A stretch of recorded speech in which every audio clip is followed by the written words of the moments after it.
Reppin' Philly ain't a choice, it's a way of life. PhillyGoat.com is your one-stop shop for Philly pride. Use the promo code Jim Montgomery for 10% off. Look fresh, stay Philly, Philly Goat. Go Birds.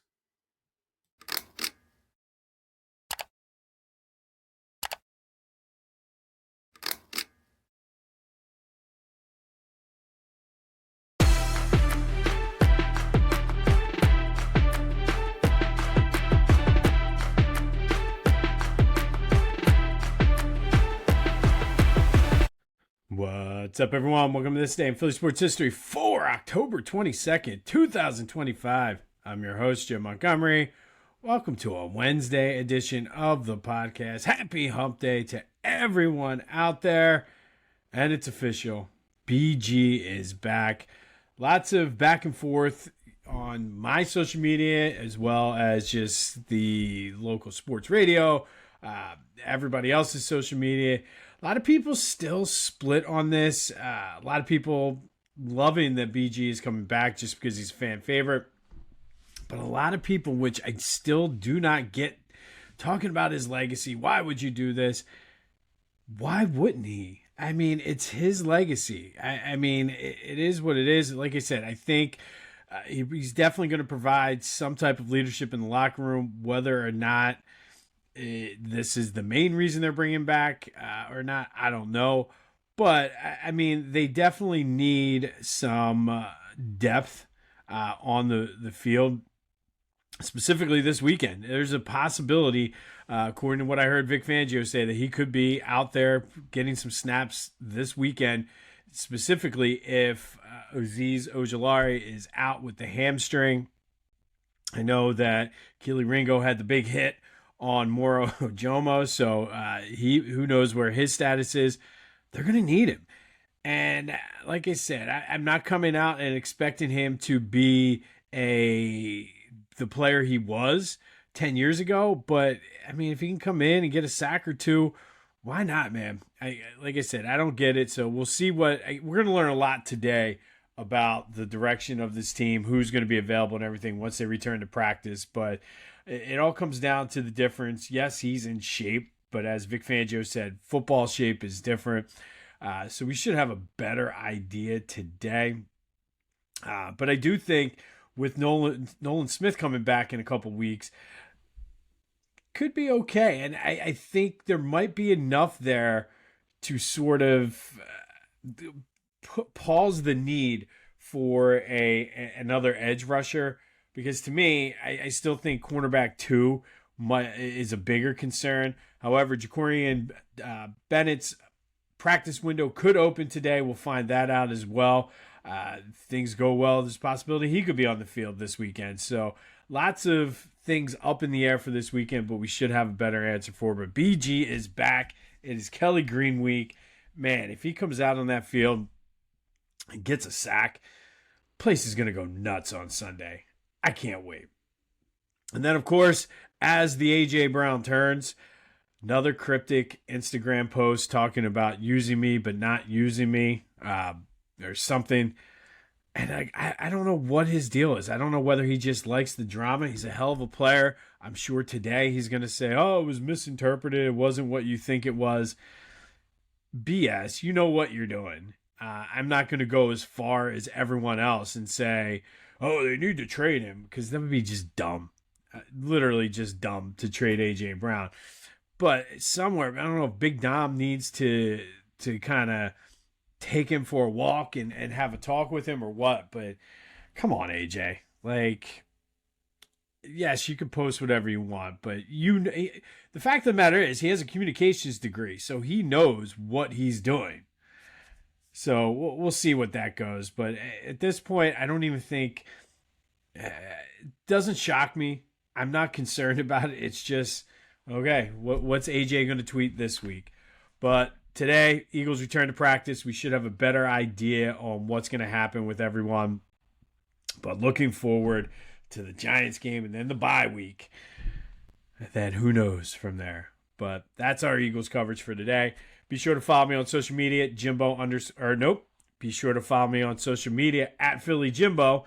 Subscribe to the YouTube channel at Jimbo_Mont. Review, comment, spread the word, all that other good stuff as we try to outsmart the algorithm. Be sure to stay tuned. I'll keep you posted on when it actually drops, but it should drop on Friday. Made it popped on to the Clashing Conferences members podcast last night. Had a good time. Kind of like a little family reunion, but you'll see that when you get there. But talked a little baseball, talked NBA, talked NFL, even talked a little college football. So that will be out on Friday. Catch me there on the Clashing Conferences Sports Fan Network, the members pod. And then, of course, Brotherly Birds Breakdown will be out Thursday night during the second half of Thursday Night Football to get you ready for the Eagles and Giants. But to me, the big story of the day, Sixers kick off the season tonight, 7:30. Joe, for the first time in probably like 2 years, if not longer, is not on the injury report, meaning Joe will play up in Boston tonight. Yes, I'm excited. Very excited. And that does lead us right into What If Wednesday, brought to you by Lotwin. Go to lotwin.com for your 3D custom hype chain. Use the promo code TCCPOD to take 10% off your order. And I can't say enough good things about these things. They're phenomenal. We got one for my son for his birthday. I just still can't get over the actual quality of the hype chain. So go to Lotwin and use the promo code TCCPOD to take 10% off your order. But for What If Wednesday today, what if things break right for the Sixers this year? I know it's kind of one of those things people are saying it's going to go one of two ways. It's either this way or that way. And we all know what happens if it breaks the other way. We're in for another long season. Hopefully it's a Tyrese Maxey breakout party. But we're in the lottery conversation. But what if it breaks? I mean, the vibes seem good with this team. That I think I'm the most excited about. There's a ton of energy. Hopefully that kind of rubs off onto Paul George and Joel Embiid and gets them rejuvenated, re-energized. What's the ceiling for this team? And I mean, I might be in the minority here. I think they could get a top 5 playoff spot and compete in an East that seems to be wide open this year. But at the end of the day, it starts and ends with Joe. And this is one of the things I talked about yesterday on the Clashing Conferences members pod. It starts and ends with Joe. I think he needs to we talked last week about the Eagles looking in the mirror. I think Joe needs to look in the mirror and come to grips with the fact that his body just will not allow him to be the guy he was early in his career, will not allow him to be the guy that won MVP. But with the talent that is around the Sixers, I don't think they need him to be that guy. I think what he needs to do is realize that, hey, if you want to win a championship, and he's been very open and very vocal about wanting to win a championship and things like that, he's going to need to defer to Maxey and VJ Edgecombe and Jarrett McCain. Not too much differently than the way Dr. J had to defer to Moses Malone and Mo Cheeks and Andrew Toney in those playoff runs. And I think it's the fact that Joe is in the same building. Well, not the same building, but you know what I mean.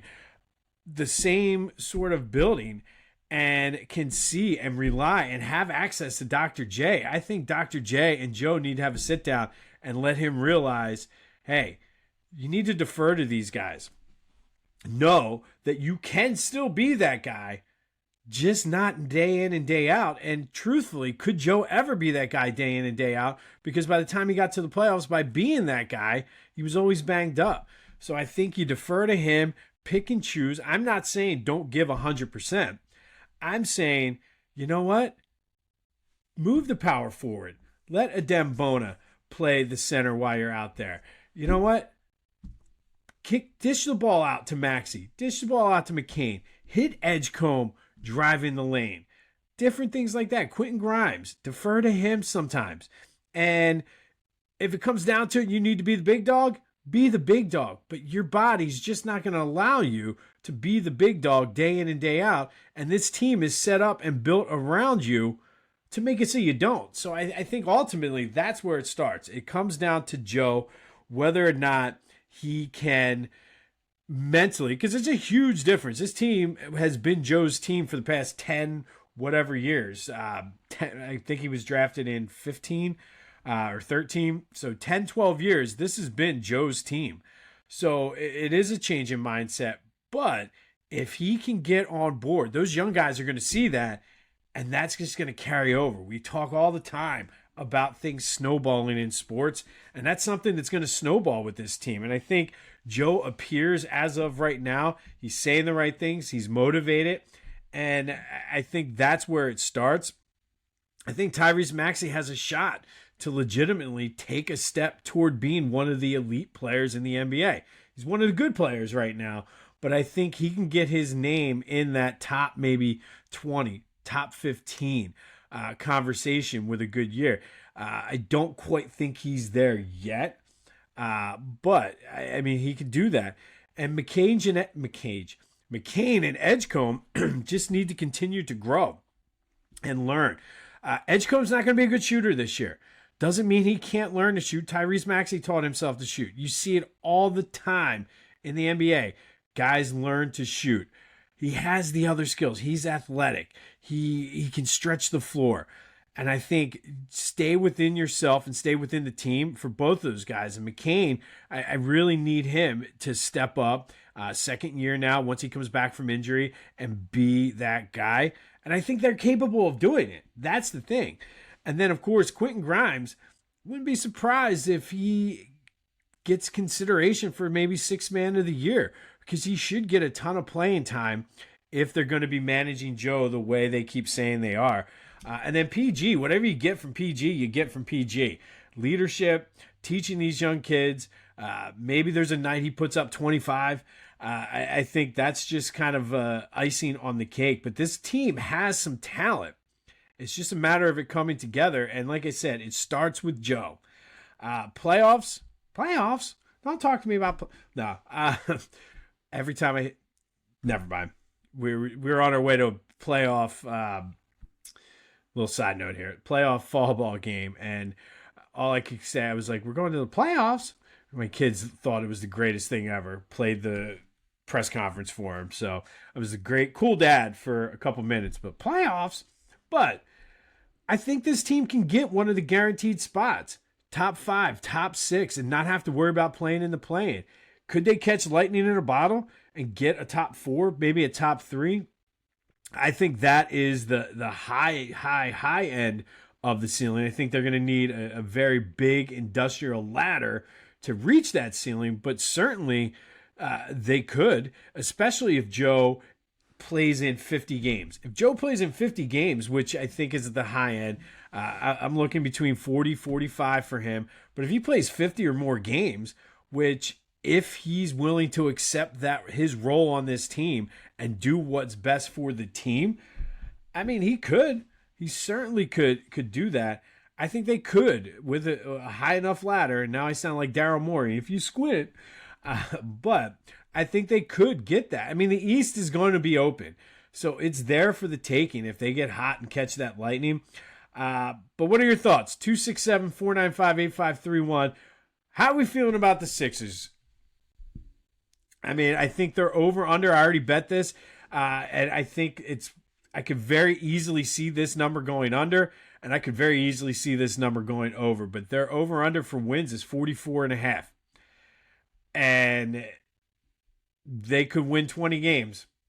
They could also win 55. I mean, that's just where this team is. So I'm all on board. Just like the Flyers, I bet they're over in points. I bet the Sixers over in wins, 44.5. Are you on with me? It feels different. It does feel different. And I know. That's what Charlie Brown says every time he tries to kick that football.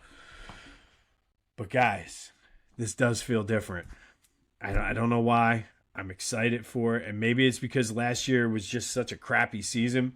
And I'm disappointed with the way the Phillies are. The Eagles aren't necessarily performing the way we thought. Maybe I'm just grasping at something. I don't know. But this time feels different. go ahead and clip this and play it for me in 2 months when everybody's hurt and the Sixers have 3 wins. And I know Charlie Brown says that, but it does. It really feels different. But let me know your thoughts on the Sixers. 267-495-8531. That is the Back to the Future voice and text line. Get that. Anything else Philly sports related off your chest. Also, come over to the Discord channel. Have some fun. It's the first link in the description. But that is What If Wednesday, brought to you by Lotwin. Go to lotwin.com. Get your 3D custom hype chain and use the promo code TCCPOD to take 10% off of your order. This day in Philly sports history is proud to be a part of the Clashing Conferences Sports Fan Network, a growing community of diehard fans turning their sports passion into something special. Whether you're looking for unique shows, want to launch your own podcast but don't have the time, or need production services, the ClashingConferences.com has everything you need. Explore fan-driven content, become a member, or tap into their media services to level up your brand. That's ClashingConferences.com, where fans' voices get heard. All right, October 22nd. Let's go back to 1980, and on this day, a night after winning the World Series, and I don't know how, I've heard various reports of this, that it could be 500,000, could be closer to 1 million, but almost 1 million people turned out for the Phillies World Series parade to celebrate the first World Series in team history. Started down on Market, went down Broad Street, ended at JFK Stadium where they had their rally. Not too much different than what the 2008 parade was, but I watched some clips of it, and it was interesting, the coverage on Channel 17. But the guy on the street, two guys on the street. One was Howard Eskin, a young Howard Eskin, but the guy on the street was just like, and the fans are well behaved. And he was throwing shade at Pittsburgh. He was like, not like those guys who ride in Pittsburgh. I thought that was great. He was like, people are just so nice, throwing out beers and cigarettes, and just seemed like a big party, a big fun time for everyone. The guy on the reporter was more concerned about getting home. He was like, I don't know how I'm going to get home. I'm going to be over at the old Fairmount Hotel. Maybe I'll just stay overnight. But it was pretty good coverage for being in 1980. All things considered.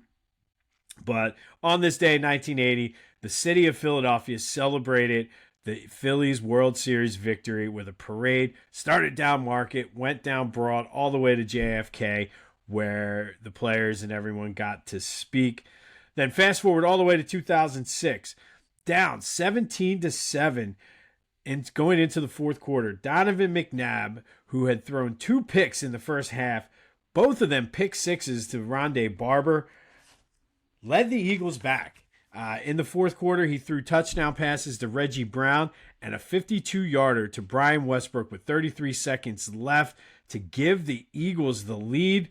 Ensuing kickoff. Defense, and I remember this game very well too, but the defense I thought played well. The Buccaneers got to the Eagles' 44-yard line. Bruce Gradkowski was the, I don't think it was Bruce. I might have written that down wrong. I think it was Brad. But Brad Gradkowski got the Buccaneers down to the Eagles' 44. Matt Bryant trotted out to attempt a 62-yarder. Unfortunately, he hit it. Buccaneers beat the Eagles 23-21. Now, kids, 62-yard field goals were not as common back then as they were now. And I know it was only, 11 years ago, 9 years ago. I'm sorry, 19 years ago, 20 years ago. Jesus. Is that right? 2006. All right, so 20 years ago. Holy moly. But either way, 62-yard field goals were not as common as they were today. So the fact that the Eagles lost on a walk-off 62-yarder was a big deal. But Donovan did a nice job leading the Eagles back. But Matt Bryant, just with the kick of his life, hit a 62-yarder to beat the Eagles 23-21. And then fast forward 2 years later, Philly scored 2 runs in the first inning when Chase Utley homered in his first ever World Series at bat.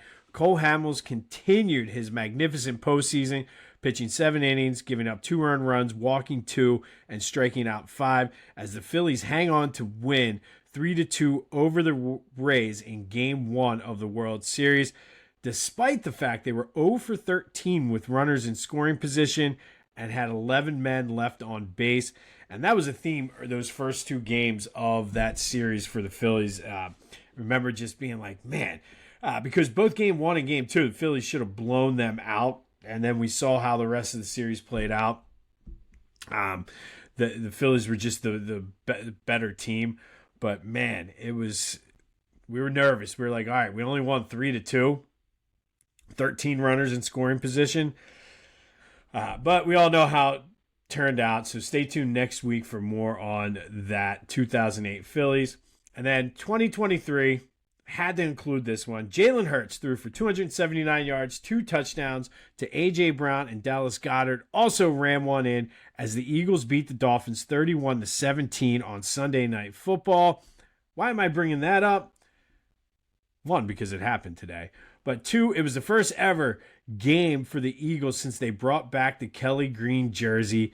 And it is Kelly Green week, so I figured I'd include that in there. But Eagles beat the Dolphins 31-17.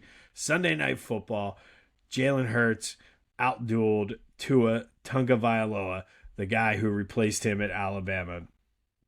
And then finally, our 2025 Philadelphia Sports Hall of Fame inductee spotlight is on Gary Williams, basketball player and coach. He is a Collingswood, New Jersey native. He was the point guard and captain of his team at the University of Maryland. Got into coaching upon graduation, coached at Woodrow Wilson High School in Jersey, led them to the 1970 New Jersey State Championship. And then from there, he went into the NCAA, where he coached for 33 years with American, Boston College, and then back at his alma mater of Maryland. He amassed 668 wins in his career, 9 trips to the Sweet 16, back-to-back Final Fours in 2001 and 2002, culminating with the national championship in 2002. He is in the University of Maryland Hall of Fame, the College Basketball Hall of Fame, the Naismith Basketball Hall of Fame, and on November 6th down at Live Casino will take his place with the Philadelphia area legends that Gary Williams also should have been included in this as well. So Gary Williams is today's Philadelphia Sports Hall of Fame inductee spotlight. One of the greatest coaches to ever do it. Won a national championship, multiple Final Fours, multiple Sweet 16s, won a state championship in New Jersey as well. One of the best to ever do it. So Gary Williams, today we salute you. On this day in 2023, Eagles beat the Dolphins 31-17. Jalen Hurts had himself a day as the Eagles wear the Kelly Green jerseys for the first time since the 1995 season.